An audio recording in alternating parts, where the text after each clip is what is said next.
Let's unbox this. Nykaa నుంచి ఒక 3-4 must have makeup products ని ఆర్డర్ చేసిన. సో అవి ఈ రోజు వచ్చినాయి. Let's unbox this. ఇది ఎప్పుడెప్పుడు వస్తుందా అని వెయిట్ చేసిన. So first one this concealer brush. నేను ఇప్పటి వరకు పఫ్ తోనే కన్సీల్ చేసుకునేదాన్ని డార్క్ సర్కిల్స్ ని, బట్ అది అంత నీట్ గా బ్లెండ్ అవ్వకపోయేది. అందుకే ఈ కన్సీలర్ బ్రష్ ఆర్డర్ చేసిన. This is from Mars. Look at that.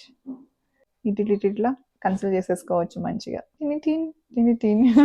YouTube లో అయినా ఇన్స్టాగ్రామ్ లో అందరు ఇది మంచిగా ఉంటది, మంచిగా కన్సిల్ అయిపోతుంది అని అంటే ఇది తీసుకున్నా. Second one is concealer brush ఉన్నప్పుడు కన్సీలర్ కూడా ఉండాలి కదా మరి, అందుకే ఈ స్విస్ బ్యూటీ నుంచి ఆర్డర్ చేసిన. కన్సీలర్ కూడా నాకు ఏ షేడ్ సెట్ అవుతుందో అదంతా సర్చ్ చేసి అప్పుడు ఇది తీసుకున్నా. ఇది చాలా బాగుంటది అండ్ అఫోర్డబుల్ ప్రైస్ లో కూడా. I can't wait to use this. Third one the most viral lip liner, Mars lip liner. Shade వచ్చేసి చాకో బటర్. నా దగ్గర ఆల్రెడీ లిప్ షేడ్ ఉంది, లిప్స్టిక్ దీనికి సూట్ అయ్యేది. ఇది కూడా I can't wait to use it. డాట్ కి ఇది ఫేస్ వాష్ ఆర్డర్ చేసిన. నేను సెటాఫిల్ యూజ్ చేస్తా, బట్ ఐ డోంట్ నో ఎందుకో కొనాలనిపించింది, ట్రై చేయాలనిపించింది, అందుకే తీసుకున్నా. ఈ 4 ప్రొడక్ట్స్ ఆర్డర్ చేసిన అండ్ ఇవి చాలా అఫోర్డబుల్ ప్రైస్ లోనే. వీటి లింక్స్ అన్ని కూడా ఇక్కడ ఇస్తాను, మీకు కావాలంటే మీరు తీసుకోవచ్చు. Okay, bye.